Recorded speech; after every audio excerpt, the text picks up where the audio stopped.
A very good evening. You're joining with Prime TV News and I'm Vibhuda Vijay Bandara. First, let's look at today's headlines.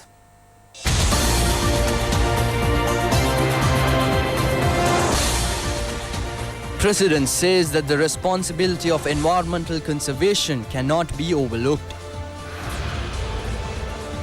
A parliamentary select committee will decide on the provincial council elections. Agricultural officials claim initiatives taken to control the Sena caterpillar has been successful. US says the next US-North Korean summit may be held somewhere in Asia.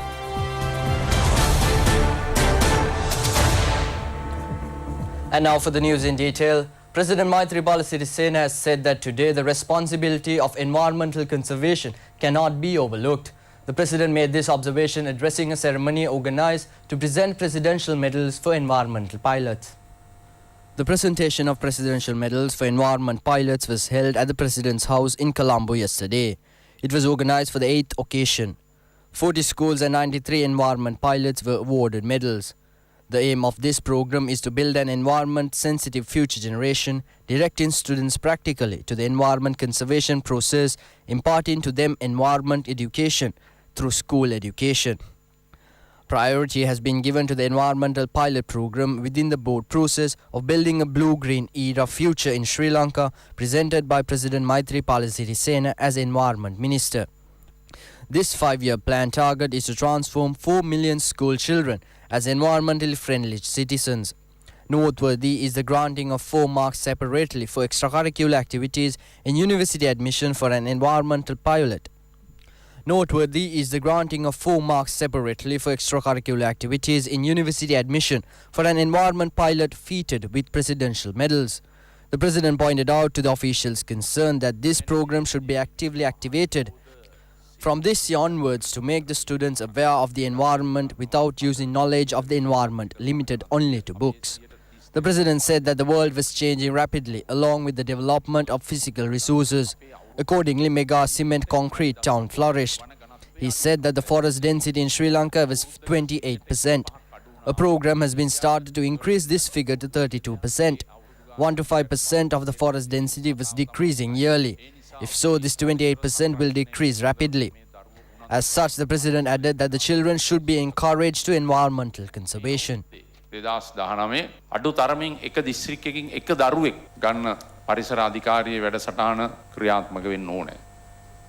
government has decided to appoint a parliamentary select committee for the holding of the provincial council elections and update the election laws. This initiative has been taken in response to the requests made by the chairman of the Elections Commission. Elections Commission Chairman Mahinda Deshapriya had pointed out the need to hold in provincial council elections, updating election laws. He called on the government to appoint a parliamentary select committee for this purpose. Election law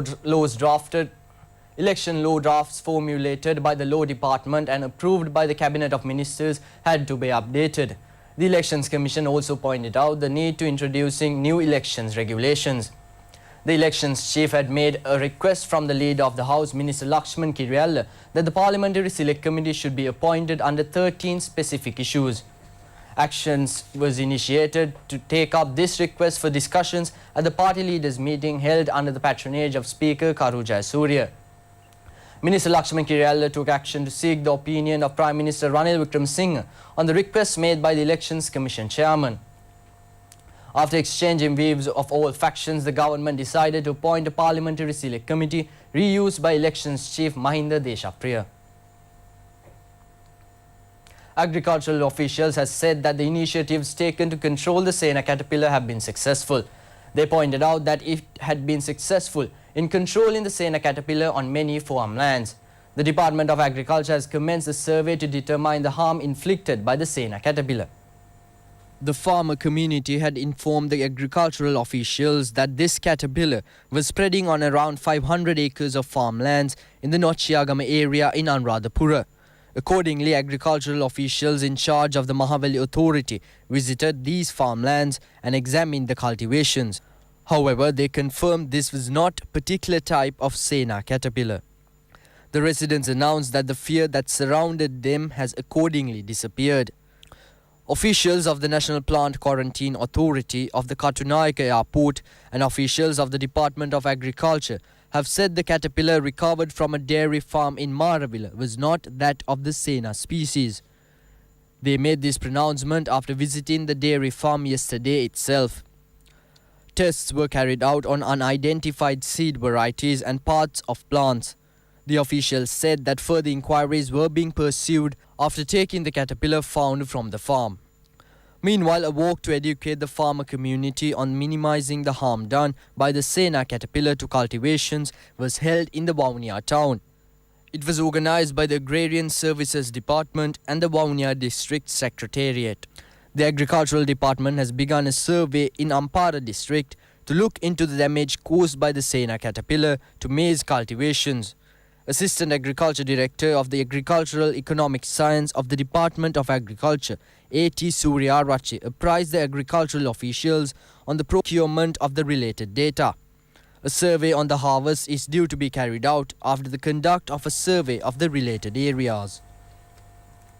Minister Akila Viraj Karyavasam has said that the program of grooming professionals to soothe the world through a 13-year education is proceeding successfully. He made this reference at a function held at the Education Ministry. The presentation of teacher appointments to 123 graduates for professional subjects was held under the patronage of Education Minister. These appointments were made under the Sinhala and Tamil media. 1,150 graduates were appointed for professional subjects under the first stage. Further expressing his views at this function, Minister Akila Viraj Karyavasam said that along with the new changes in education, the children have received the opportunity of transacting with the world. The minister said the trend of grooming professionals in the country is very low. The 13-year consecutive education was launched, introducing 26 professional subjects for students to brighten their prospects after selecting their profession, whatever the ordinary level results were. This is being followed in other developed countries. He said what they wanted was for the human resources to surpass the limits and mold professionals suited for the universe. He added that the priority should be given to this effort.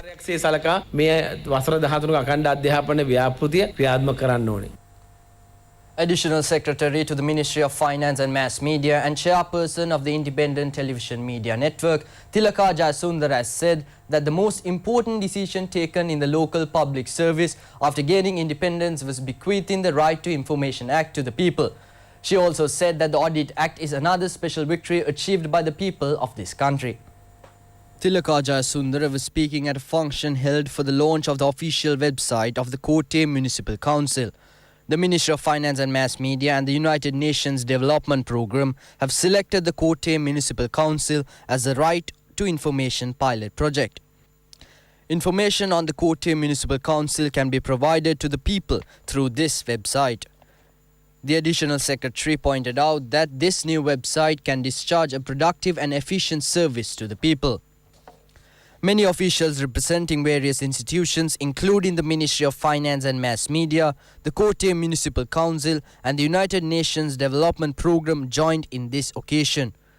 Additional Secretary to the Ministry of Finance and Mass Media, Tilaka Jayasundara, pointed out that the most important decision taken in the local public service after gaining independence was bequeathing the Right to Information Act to the people. Referring to a significant features of the Act, she said that it was being implemented by the people and that it were the officials who were being penalized.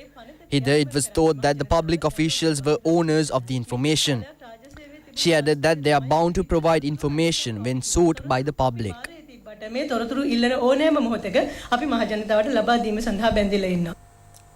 The case filed against 7 defendants, including former Defence Secretary Gotabaya Rajapaksa, was taken up for hearing in the Permanent High Court at Ba today. In addition, there is more information on court cases taken up for hearing today.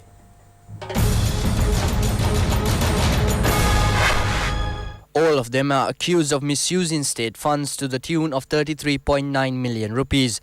The Attorney General filed counter-objections to the preliminary objections of the accused party, which claimed that the Special High Court could not take up the case. Accordingly, Assistant Solicitor General Dilip Apiris, appearing on behalf of the Attorney General, had stated that the Special High Court was established under the Judicature Act. He also pointed out that the amendment of the Act which saw the inclusion of this court was done with the approval of the Supreme Court. Further, he had also said that the case was not filed by the Attorney General according to his own wish and was instead done with the consultation of the justices. Therefore, Mr. Pires had claimed that there is no objection on this court to continue hearing the case since the accused had already acknowledged the Special High Court by accepting their travel bans which were imposed by the same. Justice Deepali Vijayasundara today excused herself from the judge bench that is hearing the petition filed against Prime Minister Ranil Wickremesinghe's position as parliamentarian. Justice Vijayasundara, who is acting chairman of the Court of Appeal, had cited personal reasons for her excuse.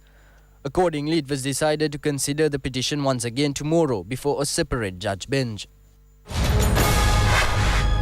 The lawsuit against 3 persons, including former Chief Minister of the Northern Province C.V. Vigneswaran, on accusations of contempt of court was taken up for hearing today. The appeals court said that the court order on the preliminary objections filed by Mr. Vigneswaran will be delivered on the 13th of next month.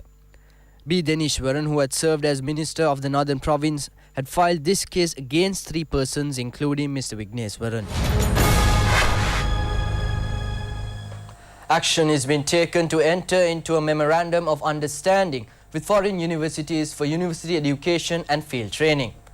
This is planned by the National Social Development Institute. Agreement has been reached after the conduct of discussions with several universities for the implementation of the program on the instructions of Minister Daya Gamage. Accordingly, MOUs are to be inked with universities of several countries, including Belgium, Korea, Japan and India. Agreements will be entered into with these universities on behalf of courses on young children and adult care, indigenous medicine and social programs, research on adult care and field sharing experience. A new flight service has been launched by the Thai Lion Air Courier from Bangkok to Katunayake International Airport. This service will be operative daily. Thai Lion Air Company Chairman Dasito Hedro Seputo said that this service has been launched with the intention of carrying tourists between Sri Lanka and Thailand. A ceremony was held at the Katunayake Airport to greet the Thai Lion Air flight that arrived from Bangkok, launching the new air service.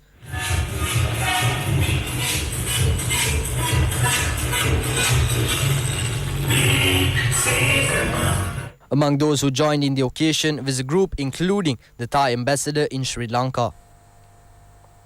A suspect has been taken into custody from the Trincomalee area with a haul of counterfeit notes. The suspect was apprehended during a raid carried out by a team of police officers from the Morawava station. The police said that 95 1,000 rupee and 16 5,000 rupee counterfeit notes were taken into custody. The 52-year-old suspect is a resident of the Rotawava in Trincomalee. He was due to be produced before the Trincomalee Magistrates Court. Sri Lanka Navy has rendered assistance to bring ashore a Malaysian sailor fallen ill aboard on a Malaysian ship at sea for treatment. Following information given by the High Commission of Malaysia to the Maritime Rescue Coordinating Centre stationed at the Naval Headquarters, Sri Lanka Navy had taken steps to bring ashore the sailor who was taken ill on board Royal Malaysian Naval Vessel KD Kasture. On receipt of the distress call, the Navy has promptly dispatched a fast attack craft attached to the Western Naval Command to retrieve the patient. The patient was thereafter transferred to the FAC at the sea and brought to the Colombo harbour. Subsequently, the patient was rushed to a private hospital in Colombo for further treatment. Now we move on to BIS News.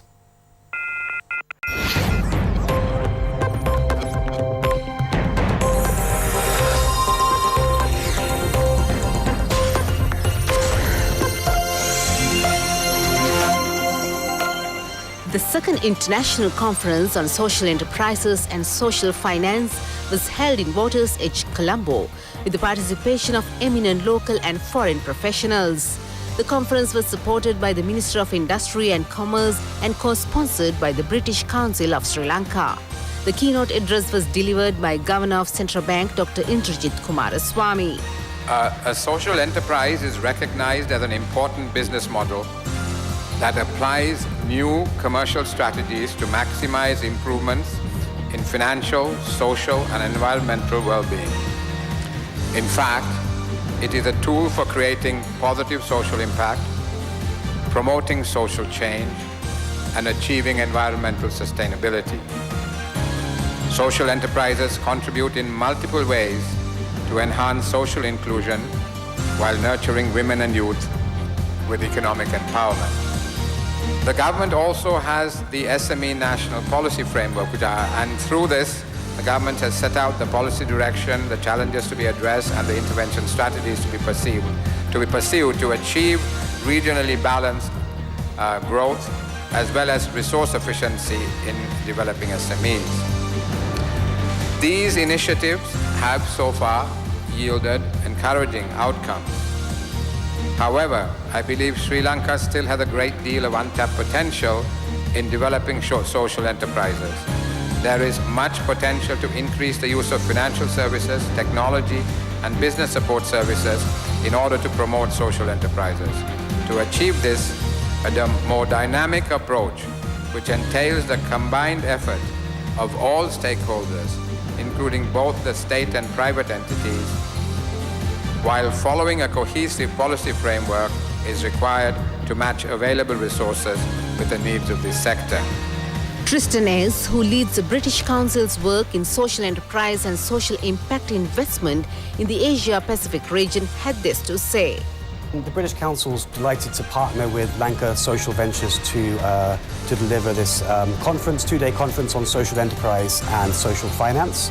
The reason why we think this is really, really important for Sri Lanka, and indeed many countries around the world, are that social enterprises are really the future of business. So a social enterprise is a business which aims fundamentally to achieve or solve a social problem, but it does it through trading. So it doesn't need to rely on grants or donations from charities or philanthropists. So we think this is a really fantastic way to address some of the really big critical challenges that communities face right across Sri Lanka, but indeed in the UK and in many parts of the world. So whether that's inequality, whether that's poverty, whether that's issues around climate change, we think that social enterprises can really help us to address some of these critical challenges. So in Sri Lanka, we're here for 2 days. We've been here for 2 days having some really rich, interesting conversations.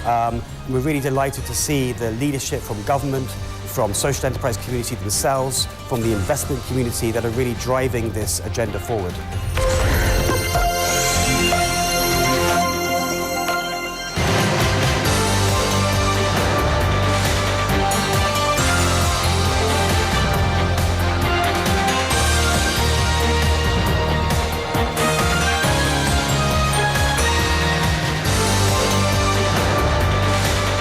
With that, we end Prime TV News. Prime News will return tomorrow, and in the meantime, make www.itnnews.lk your go-to source for the very latest in news at home and overseas. Have a pleasant day. Good night.